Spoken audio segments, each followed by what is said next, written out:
After 2.5 years, the mother didn't come back for him. In May of 1907, he was put on a train to Louisiana. It came with a little trunk, a little briefcase of some kind, with a little bit of clothing and shoes. They took all this off and dressed me up nice to take my picture when I got here.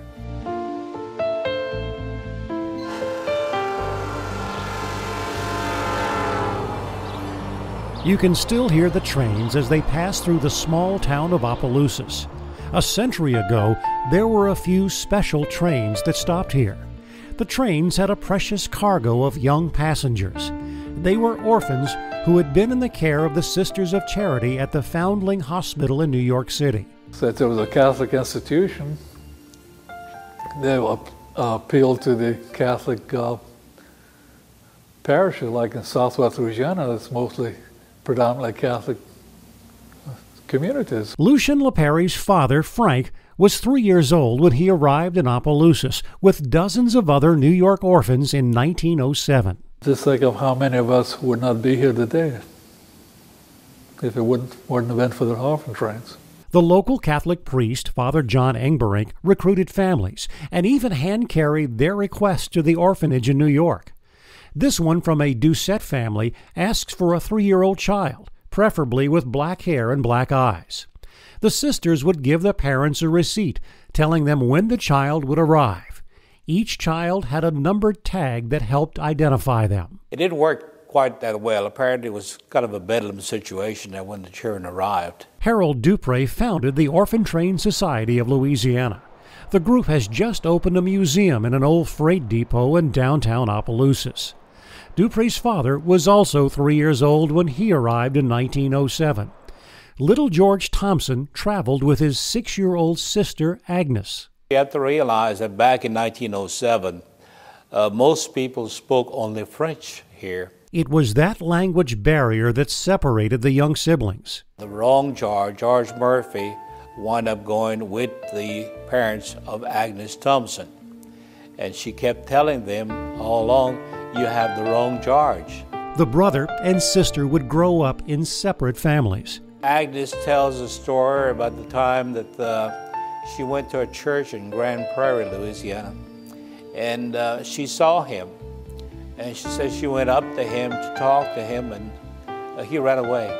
More than 60 years passed before family members made the connection and reunited the long-separated brother and sister. When I got them together in the 1970s, they looked at each other.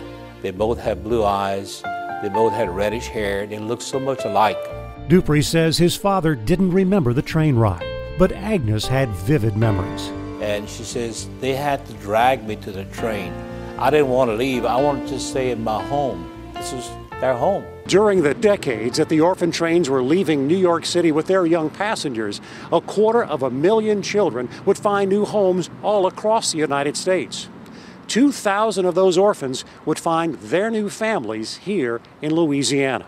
The trains made stops in New Orleans, Morgan City, Lafayette, Opelousas, and Mansoura. In 1919, a 3-year-old named Alice Kearns was on one of those trains. I was told that the people who picked me up, they said they had put me to bed between them at night, and I had shook all night long. I shook all night long from riding that train, I guess, and not knowing where I was going or who I was with. At age 93, Alice Kearns Bernard doesn't recall the train ride, but has a faint memory of the New York orphanage. The only thing that I think I remember, it might have been a dream, but it was a row of white baby beds, you know. Bernard still has the clothes she was wearing when she arrived, including a pair of tattered brown shoes. I had a name tag on the bottom of my little dress. I was addressed to these people because they had ordered me through the Catholic priest to come to them. I was sent like a package. Many of the adopted families and their children didn't talk about the orphans or their train rides to Louisiana. But now, thanks to the efforts of their descendants, their stories are finally being told. with the heart of Louisiana. I'm Dave McNamara, Fox 8 News.